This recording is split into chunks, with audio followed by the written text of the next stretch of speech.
Welcome back to another episode. As always, for your host, my name is Steven. I'm Marilyn Spencer. And our guest for today is, Stephanie Soto Magandi. as always, people, if you love what you're seeing, make sure to subscribe to our YouTube channel, hit that red button, and also hit that bell so you stay notified whenever we upload new videos here on Enrichment. Now, Stephanie, first and foremost, thank you for coming on. We appreciate you being here today. Thank you guys for having me. We love it. So, Stephanie, typically we always ask our guests, first and foremost, what year you're currently in and what do you major in? I am a major in biotechnology. No concentration, so I am general biotechnology. And I am currently in my last junior year, transitioning into my first senior year. Okay, Claire, I see you. So, explain in a nutshell what your major is. How would you explain it? How would I explain it? I consider biotechnology as really the combinement, my own word here, the combinement of science processes like biological processes and technological development. So a lot of, especially what I want to do with my degree, has to do with research and like genetic research. So it's really bringing in new technology to enhance biological processes. Okay. I like it. It's very just a mixture of little tech, but also more science. I like it. Yes. So, one more question before I pass it on to Marilyn. Where are you originally from? I was born in El Salvador. I came here when I was 5 years old, and I have lived in Maryland ever since. Wow. Okay, we got someone that's kind of another country. I mess with. Okay, so now I'll pass it on to you, Marilyn. All right, so biotechnology, what made you interested in that career? Oh my goodness. Okay, so I started off, I would say I was a pretty good student. Okay, I was a decent student. So when I got into middle school, I actually had to take STEM. Sixth grade, seventh grade, eighth grade, and it was the first year that they really implemented this program into really any schools in the DMV area, so DC, Maryland, Virginia areas. And I was just like, I don't know what this is, but let's go for it. So I went for STEM that sixth, seventh, eighth grade years in middle school, and we just talked a lot about the lack of females in STEM fields and STEM careers. And that just led me to really just do research on what type of careers there were out there. And being frankly honest, I wanted to be a doctor, but the medical field just wasn't for me. It just wasn't for me. Understandable. Yeah, not because of like too much schooling or anything like that. It was really just it came down to financial issues where I was just like, I don't see myself going to school for more than 6, 7 years. um, but that led me into researching careers that didn't take long, but I could still do something with. And that's what led me into biotechnology. And even now I'm in this field, but I know that later I want to go into teaching. So I definitely want to give back to the community that I grew up in. But I do want to have that prior experience in biotechnology to be able to go back and teach in STEM. I love that. Yeah. So you, what I'm hearing is those STEM classes in middle school really drove your passion, or like you discovered your passion from that. Yeah. That's beautiful. Do you have any subjects that maybe you aren't so passionate about? I would say definitely reading classes. I was always more of a math science person. And those 5, 6 page essays would kill me. It would just be me trying to do research and then falling asleep in the middle of doing research. Um, but after a while, I really just realized it was the topics.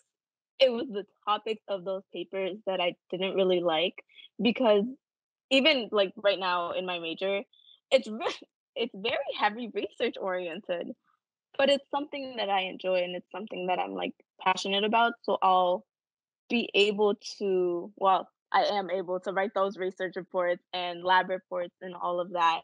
Um, I would say social studies was probably also one of those classes that I just really wasn't passionate about. It was just like I would think to myself, why am I learning about the past? Like, why do I need to know this? And of course, it has its own importance in its own different way. It's just that I never really saw it that way. And I was always more inclined to talk to my science professors or my science teachers because I just found the subject interesting. Yeah, that's so cool. Just knowing that research is something that you wanted to do, but realizing at the same time, like, it's not this kind of research, like the science Yeah. research. So discovering your passion, that's really cool. So what drove you to Harrisburg University for biotechnology? So I actually stumbled on Harrisburg University really, really randomly. So I did dual enrollment my high school career, all of my high school career, because the dual enrollment program I was in was a mid college program. So I started doing college classes my freshman year of high school. Um, so I had to go to college fairs, I had to attend college meetings because I was already on that college campus. And by college, I mean my nearest community college campus. So they were having a college fair was it my first junior year of community college, where we had to start looking into colleges that we wanted to attend to, and HU just happened to have a table there. Um, and that's when you know, I was walking through it wasn't like a cafeteria, so I was walking through the cafeteria just diddly daddling. Because at that point I still didn't know if I was gonna be able to go to college. So I was just like, let's not get my hopes up, but let's see where this goes. So I was just grabbing pamphlets from every single table, trying to see what colleges actually had the major I was interested in. Um, and HU was one of those schools that stood out to me. Um, Not because of any of like their academics, any of their financial aid. It was because I had never heard of it. And I was just like, what is this? Because I didn't know it existed. Um, a lot of the schools that were brought up to me while I was in high school were always like UMD, Penn State, UCLA, like all of the big name schools. And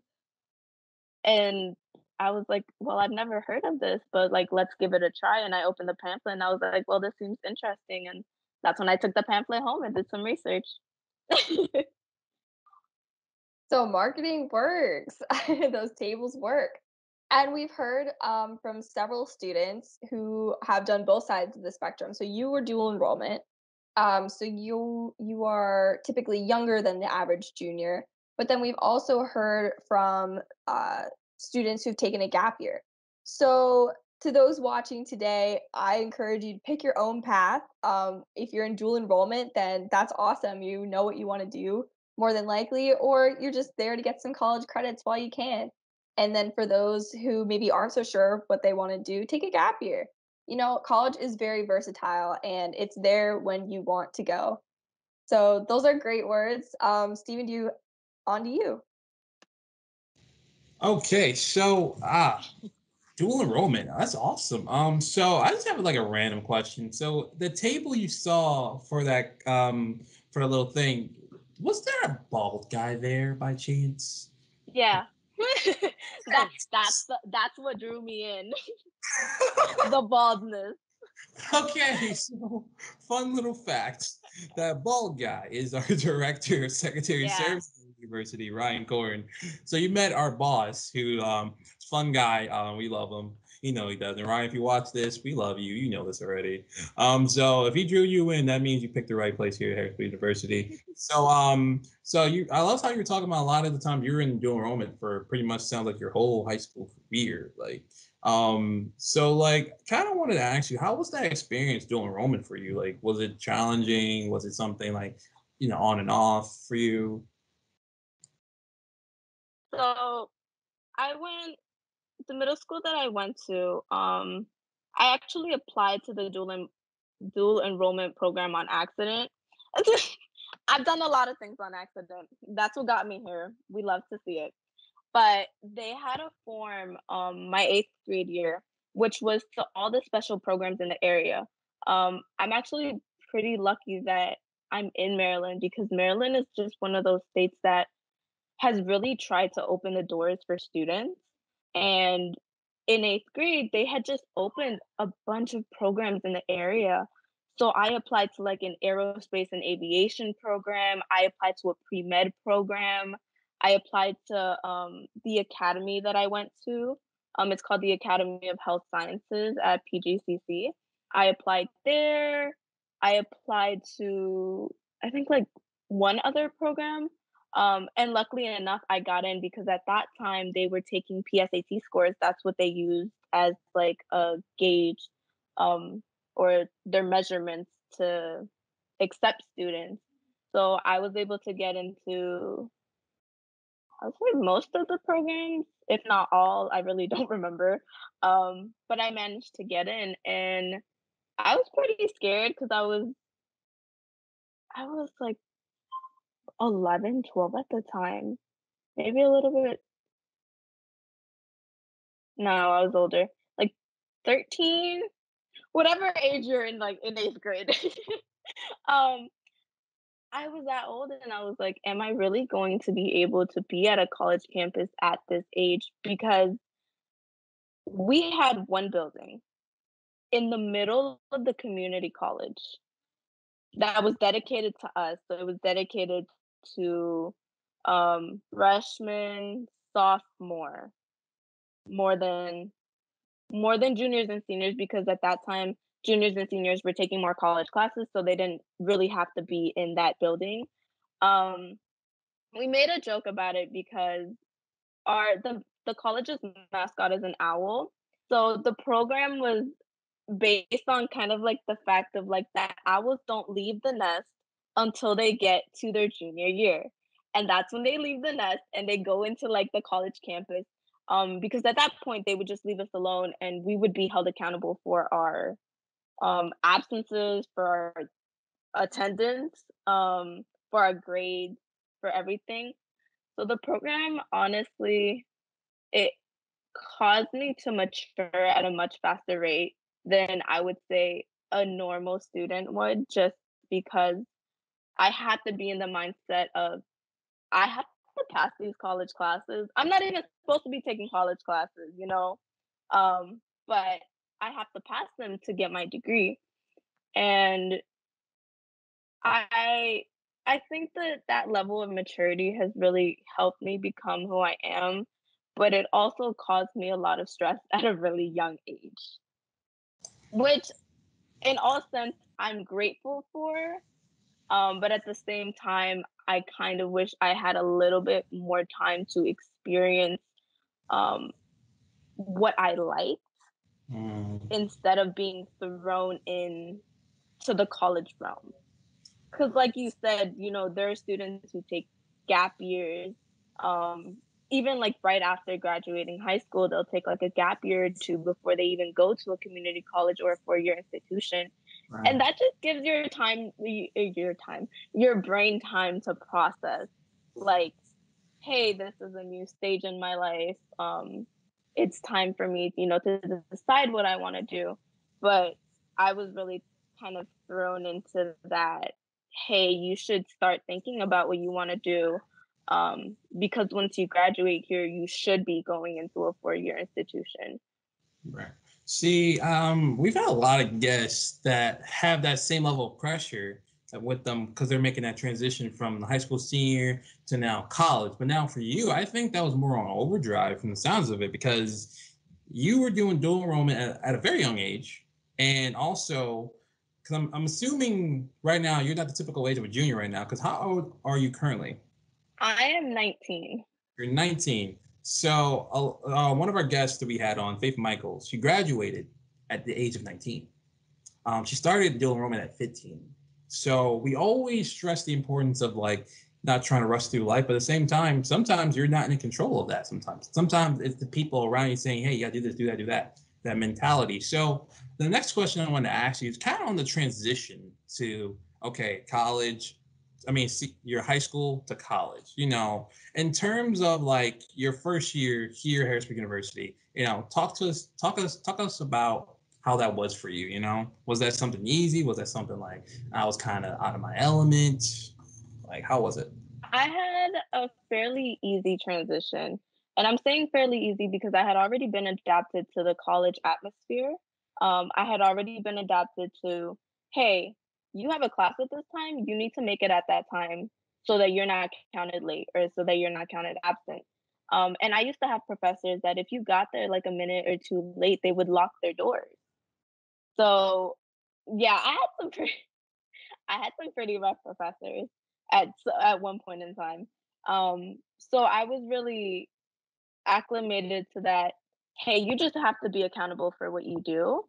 I think my biggest difficulty when transitioning was moving because I was moving from Maryland to PA and I had never moved anywhere, especially by myself. N- Never, never in my life have done that. So it was getting used to just being alone, especially because I had no one from my school go with me. So I was just in a whole brand new place by myself, um, without knowing anyone. Okay, so you basically, what I'm hearing, you had that college experience that everyone gets when they pick a school Mhm. far from home. It's awesome, guys. Trust me. Pick a school that's like 3 hours away from home. That way, no one from your school goes there. The rarity of someone from your school going to the same school you're going to, unless it's very close, is more highly when you pick those. But go far. For me, I came to HU out of 7 schools I picked from. But like, hey, you had so one more question before I pass on to Marilyn. One of the biggest things that always happens when kids, especially those who go from a place they've never been before, is that culture shock. So, if I'm assuming you went through that, and if you did, how was that for you, having that culture shock of being in the state of Pennsylvania? I had never seen an area with less diversity. I am in PG County in Maryland, which is one of the most diverse counties. Um, and just going to PA and HU is pretty diverse as it is, but going out on a Saturday to the market, I was shook because I think in my brain I was like, maybe the world, naiveness, maybe the world is a little bit more diverse, but in reality it's not. And especially in certain areas it's not. Um I definitely got used to it after a couple months, especially when I started working, because I would have to walk through the city to get to work, and it was just it, it's it's something that I wasn't used to at first. I found it weird, but it's not like I was disgusted by the fact that it was less diverse. It was just different to me. It was just like I've never seen in reality so many white people in one area. Um, but after a while, it's like, well, that's the area that I'm living in, and that's really just how it's going to be. So I mean, hey, at least you're honest about your culture shock aspect. I mean, for a lot of people, especially those who grow in neighborhoods where like they're used to seeing these type of people every single day, and then you go to a whole new area, it's like, oh wow, I yeah. don't know any of these people. It's kind of weird, but I understand that truly. Marilyn, on to you. I'm just laughing because I grew up in Pennsylvania. I grew up in a northern town. It's all white people, so it's just not really a surprise Yeah. to me. Um, so yeah, that's something all right. So you mentioned you were working. So you were working your freshman year. Is that correct? Yep. So what was it like moving in as a freshman? I mean, you've already been handling a pretty heavy course load as a high school student having college classes. Did you find it easy to take a job on top of that? Yeah. It was it was something, in all honesty, my senior year of high school, I took A&P 1, 2, I took micro, I took pre-calculus. Like, I took all of these classes that were already something that university students were like, "I can't even take this class," you know? And something that they stressed to us at um the community college when we were taking classes was, hey, try not to take more than one science class together, or don't take a science and a math, because you'll kill yourself. Like, it's too much for you to handle right now. So when I went in and I saw my schedule for that first semester, I was like, how am I going to get through this if I'm taking two science classes and a math? I've never done this before. But after a while, I was like, okay, I really have to like strengthen my time management. I think that's what kind of helped me definitely transition from taking one science a semester to taking like three sciences and a math together. Um, Especially because I had almost all my gen ed courses, so I didn't need any of them. Um, it was honestly pretty difficult, but easy at the same time, because after, especially like midway through the semester, I was like, hey, I need money. That's really what pushed me to getting a job. I was like, I need money to be able to pay off this tuition, be able to pay off this housing. So I need to get it together. And I had some gaps between my classes. So those were the gaps that I would work. Um, I was like, okay, I can study on the way to work. I can study on the way back to work. I can study after work if I need to. Um, and I used really all of that together to try to make myself a more overall decent studier. And that's what helped me push through with that workload and with like work on top of that. Wow, you are like inspiring to me.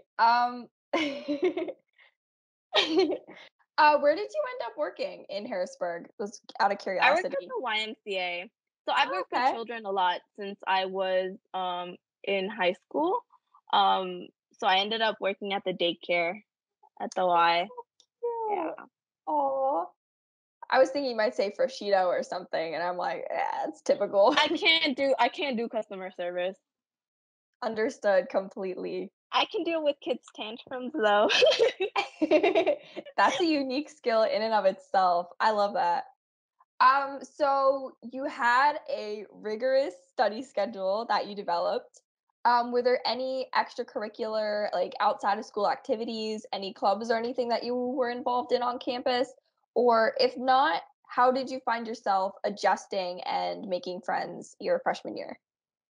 First semester, I wasn't part of any clubs because I just wanted to feel for the atmosphere of that whole first semester. I was like, okay, let me see if I can actually, complete my classes, have work, and then have a social life. Um, and that's what got me through the first semester. However, I've always really been a social butterfly when it comes to classes because I'm not trying to fail. So I would always find people in the class and just make a group chat. That's If anyone takes anything away from this, have group chats for your classes because it will carry you through. Not even for cheating purposes, not even for any of that. Just for the fact that you'll have people who are going through the same struggle you are. So if you have any assignments that you're crying on, you can find someone to cry with. And honestly, that's a great way to make friends. Um, and that's how I found myself making friends, especially that second semester. First semester was mostly during that like welcome weekend and having all the freshman class just like socialize, awkwardly socialize with each other and then try to find people with the same interests you have. That was all of like the first semester, and then second semester was definitely finding people in my classes. I ended up befriending a lot of the juniors and seniors just because I had a lot of classes with them, rather than the freshman class I came in with. But I still had classes with them for like Gen Ed. So even then, I would find random times to like talk to them about any like projects we had. If I saw them in the hallways, I'd be like, "Hey, did you do this assignment that we have to do tomorrow?" And they'd be like, "No," and I'd be like, "Same," and it would just be like a conversation starter. And now going into um this year, yeah, the semester, I'm a connection leader. So I definitely got more involved with, I guess, that social life of HU, that all the clubs, all the opportunities. I was also a student ambassador. However, this year, because of COVID and everything, that kind of got lessened. I apologize. I don't know what just happened. But that kind of got lessened. So right now it's mostly me trying to interact with the freshman class and see how they're doing and how they're pulling through with their classes. That is so cool. I didn't know you were a connection leader. Yeah. I love that. Steven, do you have anything else? Okay. See, we 2 for 2 for connection leaders on the show, so let's go with that. But Faith graduated, so she's not really one now. But hey, she still was one. So Stephanie, I gotta ask. Memory serves me right. You got a business you kind of do, don't you? I do. Would you I mind? make earrings. Yeah, you kind of talk about it. We would love to hear about it. Okay, in all honesty, it started because I used to love playing with Play-Doh. Like that's how this all stemmed from. I love playing with Play-Doh. And I love earrings. I love making fashion statements without trying. So I I'm wearing a hoodie and sweatpants to every single class I have. Because who has time to dress up? Not me. So it really started when we were kind of, sent home because of COVID. I kind of downward spiraled into a lot of anxiety, um, and a lot of just being sad all the time. So I had to find an outlook um, in my life, and it's something that took away from all the stresses that I have. First of all, of the world going to nonsense, and all of that pressure from moving in or moving back into my house and dealing with the transition from in-person classes to online classes. I've always been an in-person class type of person. I've been more hands-on, so being like in that online environment the first couple of months just wasn't it. It really took a toll on my mental health. And that's where the earrings came from because I was like, I need to do something that I can project happiness onto. And making earrings is really hands on because I make them out of clay, I make them out of polymer clay. So it's kind of harder than Play Doh, but still Play Doh consistency. And it's something that I can just maneuver with my hands and just de-stress and forget about everything else when I'm doing it. So, like each piece of earring that I do, it's like me pouring my happiness into it, and just me taking out all the stresses that I have inside me and putting it into a pair of earrings. Um, and I started selling them just because like my family members and stuff were like, "Why don't you sell them?" I mean, they're nice, and like they started buying a couple of them. I'm not a business person.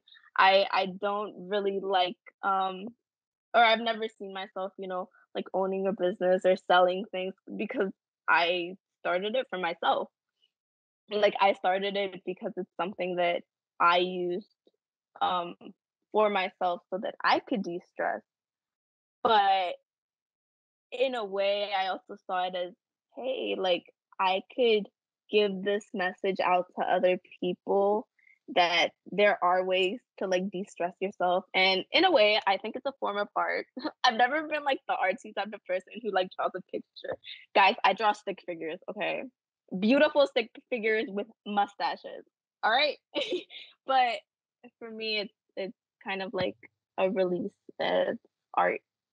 So that's how that started. I mean, look, man, that is any look. It's 2020. We all know it's been an interesting year for the most part, especially for college students. Yeah. None of you were expecting to go back home in the middle of February, March, out of nowhere. So this all had hit us unexpectedly. As for myself, I graduated online. It was a weird experience. Trust me, I know. But it's overall your business as a whole. What is the name of your business in general? Because we would love to put it in the description down below so if everyone else could check it out. Go show her some love. Because we always love showcasing our students, their businesses, and anything they do here. So, what is the name of your business? I'm curious. It's And if called Sunflowers and Stuff. And Okay. that name came about because sunflowers are my favorite flowers. Mhm. And my name is Stephanie. Simple, I Very like. simple and straightforward.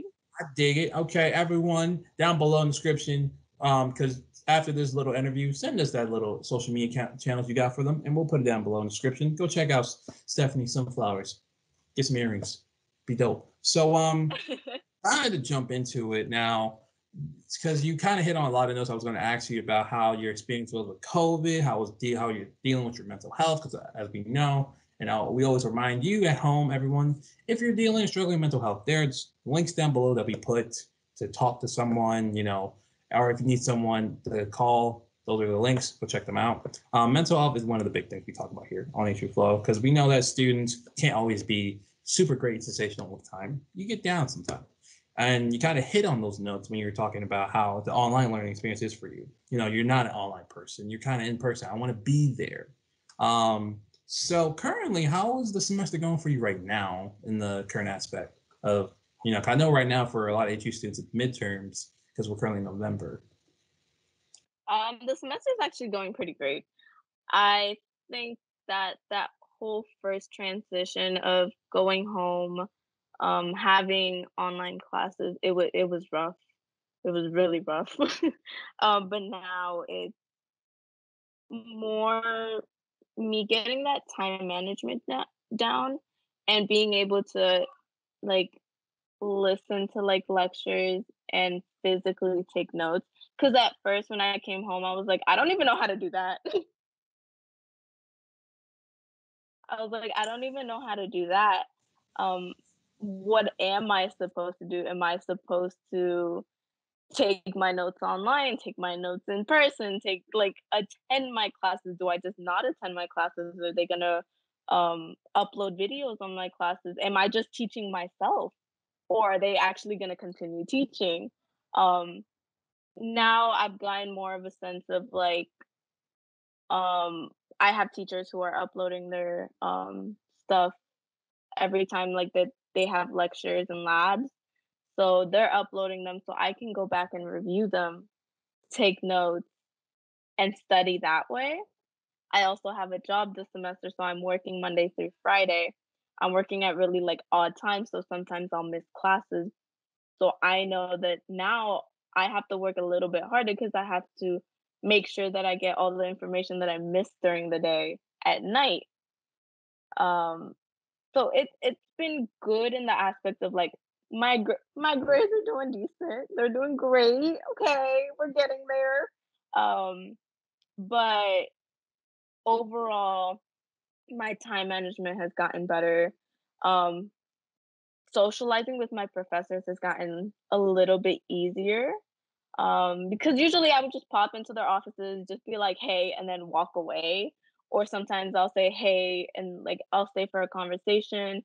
But now it's a little bit harder because I just can't, you know, call them at random times. I have to schedule appointments. I have to schedule meetings. Um, because they're also busy people. I can't just, say, "Hey, I need you at this moment, this instant in time," if you're not busy. So it's just me getting used to it, but doing much better. So, what your job as connection leader specifically? How has that experience been? Especially now that you haven't even met the freshmen, because typically it's welcome weekend. You get to be in their groups. They have the hour conversation you're talking about, but they get to know each other over time. Now it's all online. So, how's that been with like interacting with them? It's been a little rough, not gonna lie, and it's been rough because the most that we can do is bombard them with emails and say like, "Hey, show up to our events. Hey, show up to our open hours. Hey, this we're doing this day. We're doing this the other day. Here's a week of all the events. Here's the month calendar for all the events." But the turnout hasn't been high. And of course, we understand that there are students who are working. There are students who may not necessarily have time for anything other than their assignments. There are also students who may just not have devices and stuff that they can join on. There may be students who may be embarrassed about like where they live and their living statuses. There's a little bit of everything, so we really have to be compassionate towards especially because we deal a lot with like the freshman class. We have to be really compassionate and not get skewed away when they don't answer our emails because it's we're human and it's hard for us to try to reach out to people and then people don't answer. So sometimes we feel like, hey, are we not doing something right? Or like, what could we do better? And then if we try it and it still doesn't work, like, does that mean that it's our fault that students aren't coming to these events and that they're not joining or that they're not being active? And sometimes as a student, you just don't even want to go. Sometimes you just, you know, you have other things to do, or the events might just not be interesting to you. So we've been having a lot of that, you know, not having a lot of students show up, but the students that have shown up, we have been able to like talk to them, ask them how their days are going, weeks are going, semesters going. So it's nice to have at least a little bit of interaction with a couple of the students. That's dope. I mean, it's great to at least have, because honestly, we understand everyone's going through it. It's been a very bad year. Sometimes you get some goodness out of it. Sometimes people be like, I'm good. Yeah. As someone who didn't do events a lot towards my senior year, I can relate to that. Yeah. But that said, Marilyn, do you have any questions you want to ask for? I do. So let's see. Taking it a little bit towards your connection leader job, they're incoming freshmen, but and since you've gone through the process yourself, do you have any advice that you would give to current seniors and potential freshmen, whether it's the college application process, searching for a college, moving to a new place? What do you got for them? I think I'm going to direct this one mostly to first generation students just because I am one and my process for applying to college was honestly one of the most stressful one of the most stressful processes I have ever gone through. Um and I say that and take it with a grain of salt because it might not be that hard for you. But for me it was just extremely difficult because my parents couldn't help me out with this whole process, because they didn't understand it. Frankly enough, they didn't know what FAFSA was. They didn't know what any of, like, the majors were. They were asking me, like, to pick a major, and then when I would, talk to them about the major, they'd be like, "Why'd you pick that one?" So it was a lot of like going back and forth, not knowing if I was doing anything right, not knowing if I was filling anything out right. And another thing is I'm on DACA. So the financial process for me was extremely difficult um, to get into the university just because I can't get federal aid. So I had to go through like a whole nother process to try to get aid. And because I was leaving the state, I couldn't get state aid either. Um, so do not get discouraged, regardless of what you are going through. You will make it. You will do it. Um, ask for help. Ask your friends for help because frankly, sometimes your friends know much more about certain circumstances and situations than maybe some of your faculty knows. Now, if they don't know, go to your teachers, go to your faculty. For me, I was a little bit privileged in that area because I already had college faculty that I knew. Um, so I was able to go talk to them. But even then, they didn't understand the whole situation I was in. So sometimes they would just direct me to other people, and I spent most of my time just being directed to people who didn't know, who kept directing me to other people who didn't know, and kept directing me to other people who didn't know. So at the end of the day, I really ended up doing most of it myself. Um, I tried to ask for advice, and it didn't work out so well for me, but ask for that advice, ask for that help, because if you don't ask, then you won't know. And if you don't know, then you'll be in a much more difficult circumstance than if you did ask for help. And even if you were redirected a billion times, that billion and one person that you might have been redirected to could be the person that could help you. Yeah, definitely some great words of encouragement. Um, and so very important for a whole demographic and group of people that are looking to go to college. It can be difficult to navigate, but if you can go there and take it there and find out the information that you need, definitely do that. So I love that. Also, what is maybe something you miss about Harrisburg or your favorite part about Harrisburg area, not maybe necessarily the college?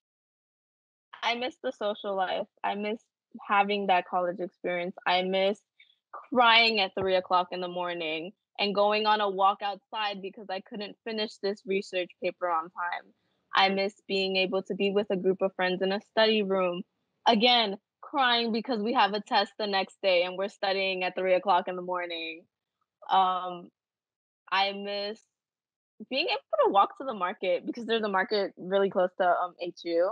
Being able to walk to that market with my roommates on a Saturday morning to go get donuts and to go get groceries for the apartment. Um, it Because I'm a really social person, having that social aspect taken away during this whole COVID pandemic, um, I think is one of the reasons I became such an anxious person, because I just can't socialize with a lot of people, and honestly, FaceTime, it doesn't do much for me.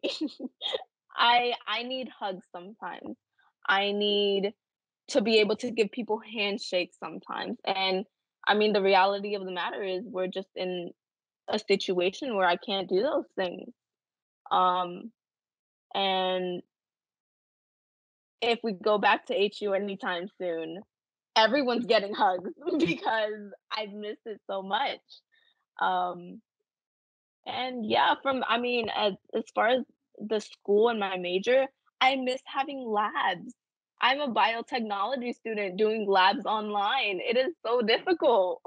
Yeah, I know that was one of the Yeah. major concerns or issues, whatever, about HE going online were the science students and their labs. And I can't even imagine. I'm a business major. Um, Going online for us is relatively easy, although I also really miss the social atmosphere at HU. Um, yeah, that's a tough one. And I hope that, I can hope that next semester maybe we'll be going back, but just the hope. So I'm not sure if we touched on this already, but I was curious with your biotech degree. You mentioned research. That's something that you're very passionate about with that. But is there anything else, perhaps a particular field or aspect of biotechnology that you see yourself going into? I want to go into developmental toxicology research, um, because I love kids. I'm a very kid-oriented person, no matter what I do in the future, whether it's with research and researching, what certain materials cause developmental issues in children, or if I just go into teaching, just going back into teaching STEM to children that are in middle school and high school. Like, I want something with kids. I want to be able to either bring that research to strengthen the field, or I want to be able to bring that field back to the children so that they can go back and strengthen the field. That sounds amazing. And then for the viewers at home, could you explain toxicology a little bit? So the aspect of toxicology I want to go into really deals a lot with, like, I'll break it down to like lead, right? Like, what does lead poisoning do? It's going into researching what these materials do to our bodies, especially in kids. Because if they do so much harm to adults, how much harm do they do in children? But a lot of times, research isn't really done in children because children may not be exposed to it as much, or they may be exposed to it in different ways. So I definitely, one of the things nearest to my heart is to explore those pathways that children can be exposed to certain materials, and just what does that do? Well, thank you for sharing your heart with that. You just really inspire me. I don't know. I love your energy too. So as we wrap up here, Stephen, do you have anything else to ask the lovely Stephanie? Oh, let's talk about DACA because you brought up that earlier, and I was like, wow, okay. So if I remember right, DACA is that term where you also hear dreamers, and I'm assuming you're a dreamer, right? Yeah. Okay. So DACA itself stands for the Deferred Action for Childhood Arrivals, and that usually gets tied a lot with like the Dream Act. Mm. So in 2008, former President Barack Obama, he's the one who like signed that executive order to give basically kids who came in at a certain age. So I think this is one thing that a lot of people get or have misconceptions about. It's not that he gave everyone papers, and it's not that he gave everyone like the right to be a citizen. Mhm. It's that he gave the kids who came in at a certain age, who were brought by their parents, the ability to work and have a social security number. Mm. And it's a very big controversy, especially with this presidency. DACA actually right now has been changed from 2 years to one at the same price. So now every year I have to renew my DACA for the same papers or the same documents as I did every 2 years, but I'm paying the same price every year. So for me, that's also been kind of like a financial burden because now I have to have that money ready every year as opposed to every 2 years. And DACA was also one of those things that like I really wasn't aware of when I first found out of like my status, because I found out of my status when I was in 8th grade, and I had actually won a competition, a NASA competition with group of my former classmates, and we had the ability to travel to Alabama to go to a space camp. It was in Huntsville, Alabama, if I'm correct, and we had the opportunity to travel by plane. And I told my parents, because they had actually gone to the competition, so they knew we won. They knew we won that award. Um, but they were like, "No." They were like, "You can't go." And I was like, "Why can't I go? Like, that's wild. It's a whole prize. Why can't I go?" So, that's when they, told me. They were like, "Well, you can't travel.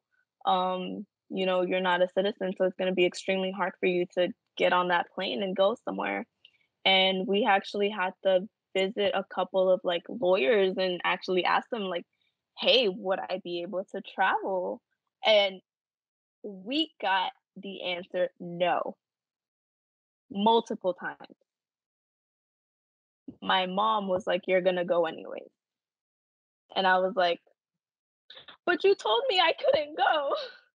And they were like, "Okay, we going by the grace of God, you're gonna be able to go to this prize." And it turns out that if you're a minor, you're able to travel with, especially because it was like a school thing. They were like, it won't be a problem if you travel with like teachers and stuff. So I was able to go, no problem. I did that whole week. I came back. I was fine. Um, but after that point, in the back of my mind, it was always there. It was always like, will I ever be able to travel? Will I ever be able to, you know, do things that citizens do? And remember, before this, I didn't know anything. Like, I didn't know of the status, and I was still doing everything that citizens do. So, guys, you can do anything. But after that, it was just, that thought on the back of my head, like, are there really gonna be certain things that I can't do because of my status?